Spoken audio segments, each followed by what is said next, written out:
Good afternoon, welcome to Sunday, the 8th day of September 2019.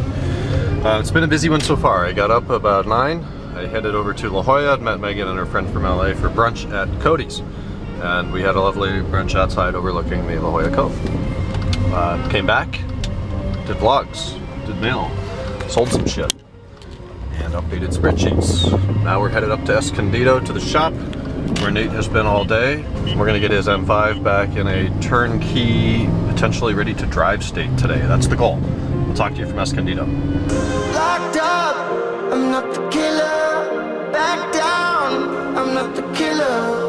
Why run? I'm not the killer. Exhaust is on, drive shaft is in. Transmission's in. Yeah. Clutch is in. Really, it's about 99% put back together. The only things that are not on are belly pans and splash shields. Pork chops. Pork chops, this stuff over here. I don't need to double check this. What are the extra wheel center caps from? Those wheels. Yeah. Oh yeah, and the interior is taken apart a little bit so we can access the OBD2 port. Leather Euro dash. So, I'm going to be turning the key here in a little bit. A little bit of runny time, and hopefully things are drier this time.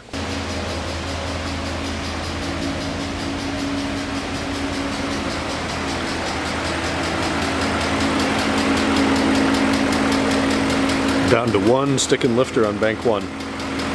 One bleeding procedure shut up at least 2 of them, if not more. Yeah, I'd say 3 probably. That's I mean, one. there's 32 of them. One of them's got a Sure. Yeah, either one of them on cylinders 1 through 4 is still ticking, but we'll do another bleed procedure. See what happens. 86. I don't think it's going to cool down any more than that. It's gotten nice and warm since there's no airflow in here. Yeah.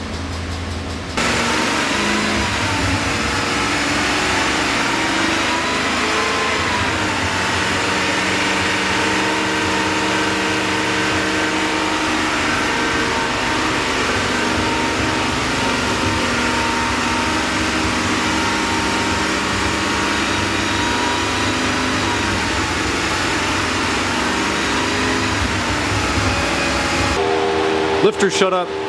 That was quick. She's hot. About Over 210 now. 2-3 minutes at 3,000 RPM. That's all it takes. Oh, it's coming back. Little tap. Yeah, a little tap there. Vanos is real quiet. Fans working hard. Brand new. Thank you very much. Yeah. 94. Hot air coming out of that engine It's compartment. about as hot as I've seen it. Turn the heat on in there if you want to blow some of it out. That's true. 93. It's coming down. Oh yeah, see if the heater works. You got to cycle all that coolant through the heater core.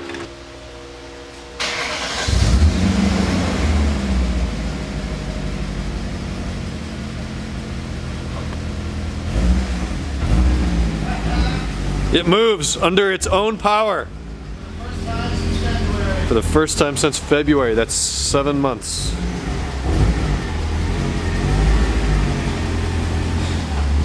You got to baby that clutch for a little while.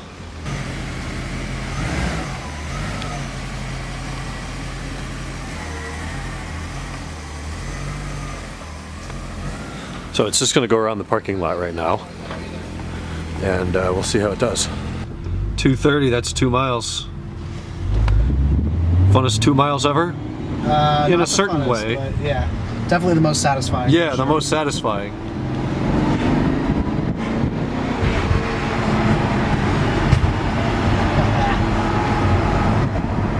I was about to try to lock the car with the camera keys. That's not the Camry. Nope. So that's 3 miles maybe?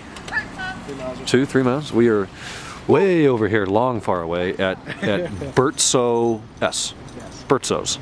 The A, the L, and the N are out.